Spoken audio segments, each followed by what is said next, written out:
اس وقت یہاں قوم شعیب، جنہیں قوم مدین یا اصحاب المتافقات بھی کہا جاتا ہے، وہ قوم آباد تھی جو ان لاووں کی زد میں آ کر ان کے نیچے دب گئی۔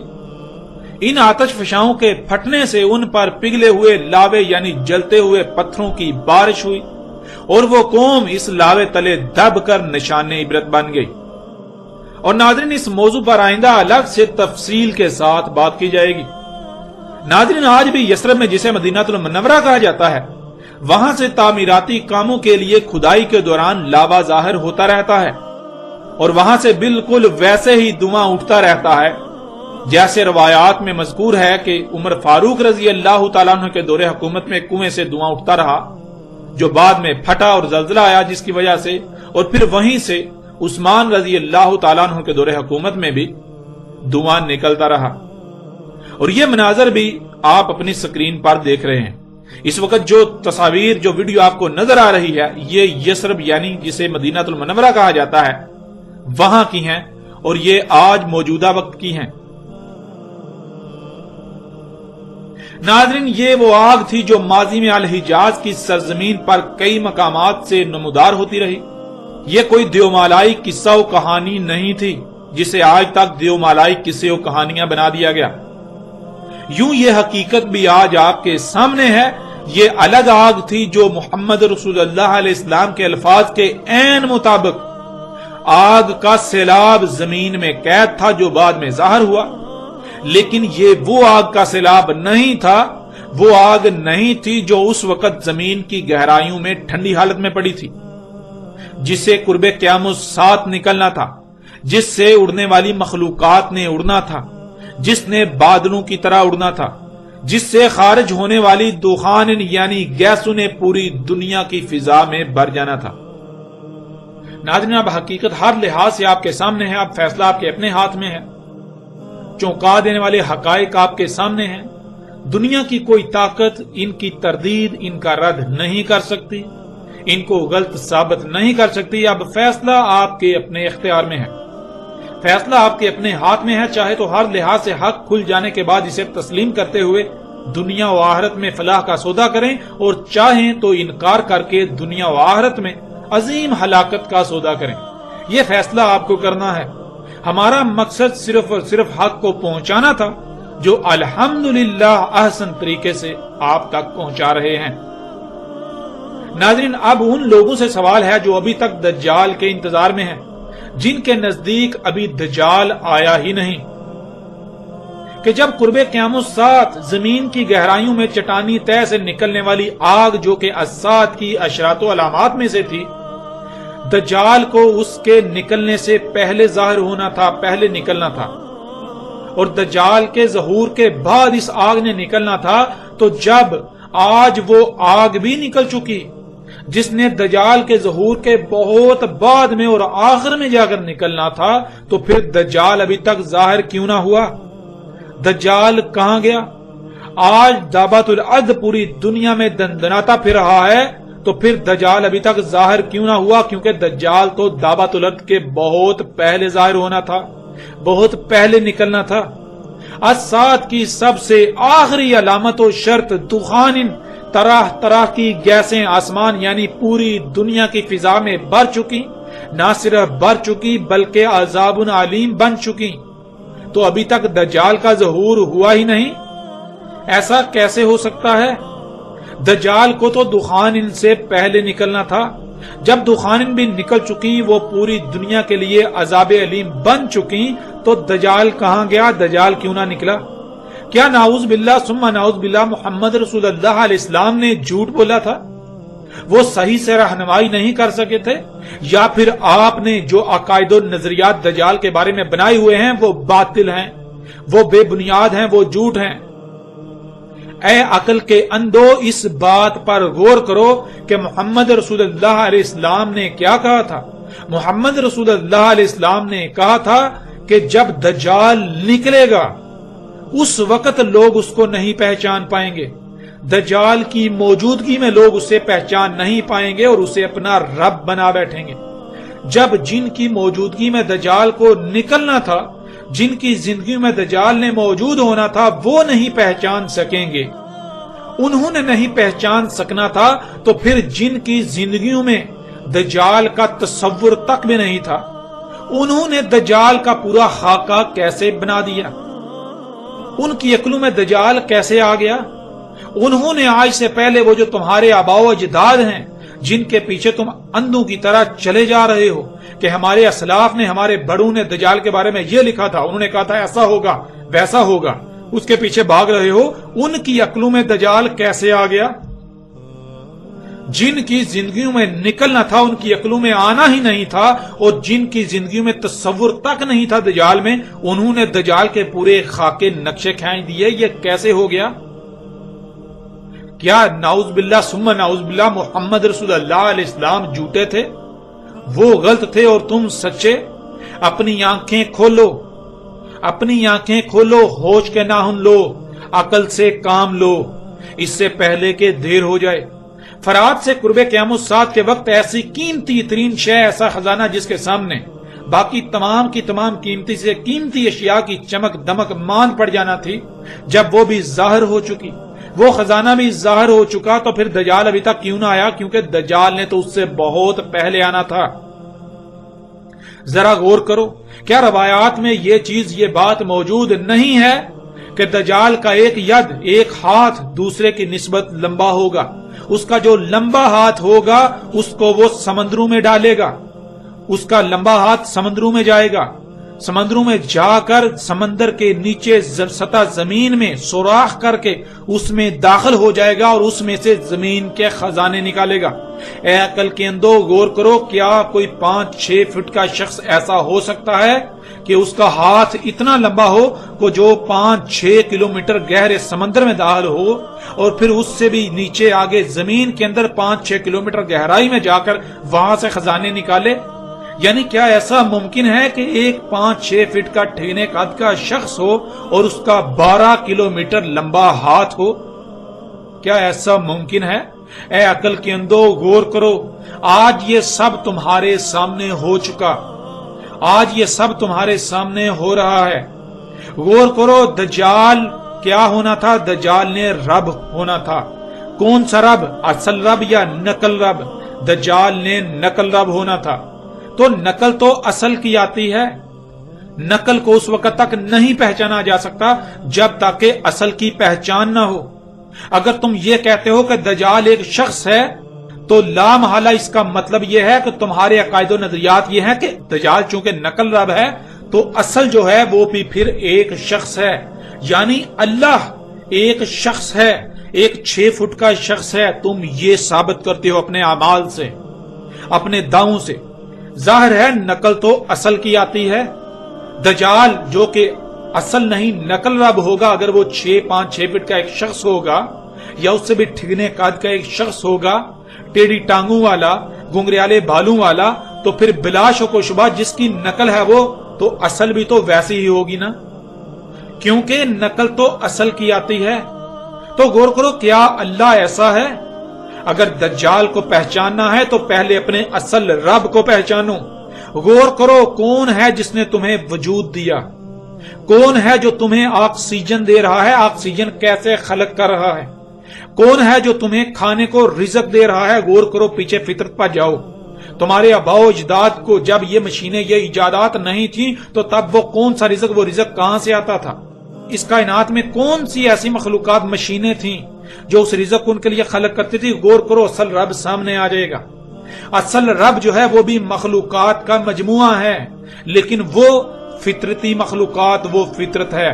نقل رب مصنوعی مخلوقات کا مجموعہ ہے۔ یہ ہے اصل اور نقل۔ جب تم نے اصل رب کو پہچان لیا تو نقل رب کو بھی پہچان لوگے۔ یوں حق ہر لحاظ سے تمہارے سامنے ہے۔ اصل رب تمام کی تمام فطرتی مخلوقات کا مجموعہ، وہی مخلوقات آگے مخلوقات کو وجود دے رہی ہیں، وہی مخلوقات دوسری مخلوقات کی ضروریات خلق کر رہی ہیں۔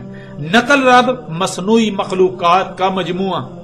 اصل رب بالکل پرفیکٹ، جو شے بھی خلق ہوتی ہے مکمل پرفیکٹ، کسی قسم کا اس کا نقصان نہیں، فائدے ہی فائدے اس کے استعمال سے، جیسا استعمال اس کا کرنے کی اجازت دی گئی۔ نقل رب دیکھو یہ مصنوعی جو اشیاء ہیں، مصنوعی مشینیں، یہ مخلوقات انسان کے اپنے ہاتھوں سے خلق کردہ، یہ جو کچھ خلق کر رہی ہیں، ان سے کیا ہو رہا ہے؟ کیا پوری زمین، پوری دنیا فساد زدہ نہیں ہو گئی؟ کیا یہ تمہارے نقل رب دجال نے، جسے تم اپنا رب بنائے ہوئے اپنے لیے مسیحا سمجھتے ہو، اس نے پوری دنیا کو فساد زدہ نہیں کر دیا؟ پوری دنیا زمین و آسمانوں میں فساد نہیں کر دیا؟ تباہیاں نہیں آ رہی؟ حقیقت آج ہر لحاظ سے تمہارے سامنے ہے۔ تم اس وقت تک دجال کو نہیں پہچان سکتے جب تک تم اصل رب کو نہیں پہچان لیتے۔ تم سے اگر اصل رب اللہ کے بارے میں سوال کیا جائے تو تمہارے پاس جواب ہے ہی نہیں۔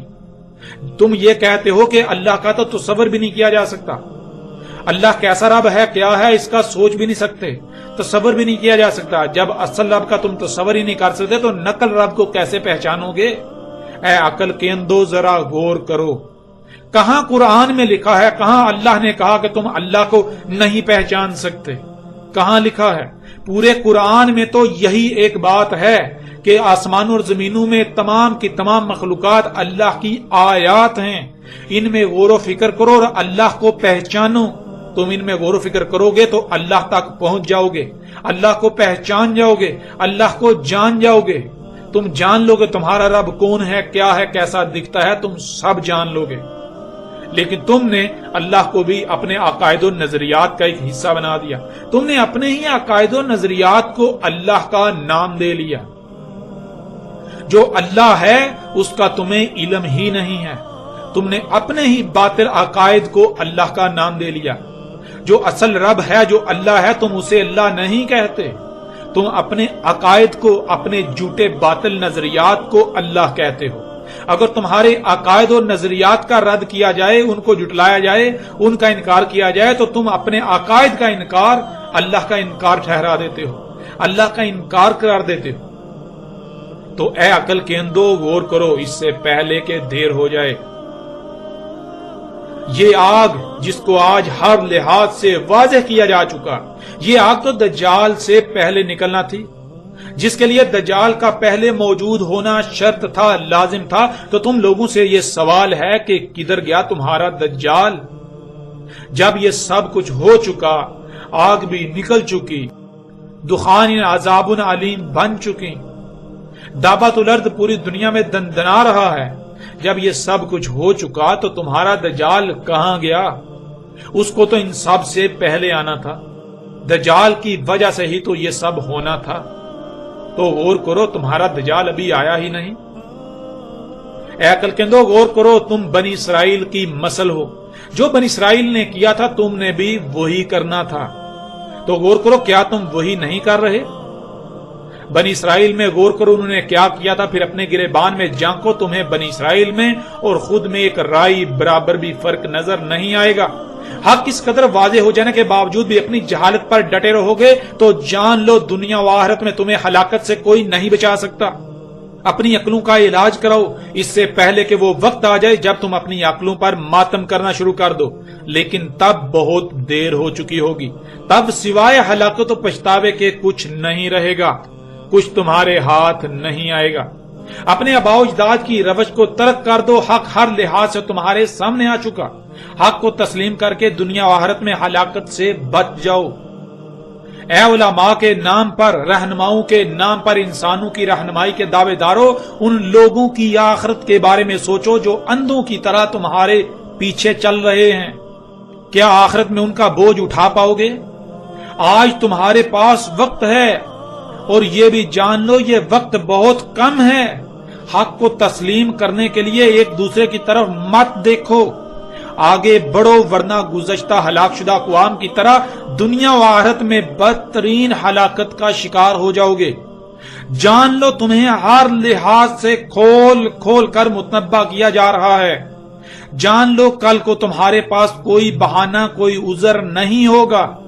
جان لو تم پر سوائے حجت کے پیچھے کچھ نہیں بچے گا۔ اے وہ لوگوں جو اندھوں کی طرح فرقہ پرستی میں ڈوبے ہوئے ہو، اس غلیظ ترین جوہر سے باہر نکل آؤ۔ اندھوں کی طرح علماء کے نام پر نبوت کے دعوے داروں، اللہ کے دشمنوں کے پیچھے مت چلو، غور و فکر کرو۔ حق تمہارے سامنے ہے، اسے تسلیم کر لو۔ آج جن کے پیچھے تم اندھوں کی طرح چل رہے ہو، کل کو یہ تمہارے کچھ کام نہیں آئیں گے، یہ تو خود چیخو پکار کر رہے ہوں گے، یہ تمہاری نصرت کیسے کریں گے؟ تم انہیں اپنا رہنما بنا کر ان کے پیچھے چل رہے ہو، انہیں اپنا رہنما بنا کر بیٹھے ہوئے ہو، انہیں اللہ کے نمائندے سمجھ رہے ہو، انہیں انبیاء کے وارث سمجھ رہے ہو، جان لو یہ اللہ کے دشمن ہیں۔ اگر یہ حق کی تصدیق نہیں کرتے، حق کی تائید نہیں کرتے، اگر یہ حق کی نصرت نہیں کرتے تو یہ اللہ کے دشمن ہیں، یہ انبیاء کے وارث نہیں ہیں، یہ اللہ کے نمائندے نہیں ہیں، یہ تمہارے رہنما نہیں ہیں، یہ رہنماؤں کی شکل میں، رہنماؤں کی صورت میں راہزن ہیں، یہ لٹیرے ہیں، یہ اللہ کے دشمن ہیں، یہ اللہ کے باغی ہیں، یہ بہت بڑے دھوکے باز اور مکار ہیں۔ ان کے دھوکے سے نکل آؤ، ان کی مکاری کو پہچان لو۔ حق تمہارے سامنے ہے اس سے پہلے کہ وقت ختم ہو جائے، اور وقت ختم ہونے ہی کو ہے۔ عذاب عظیم تمہارے سر پر کھڑا ہے، اپنی آنکھیں کھول لو اس سے پہلے کہ دیر ہو جائے۔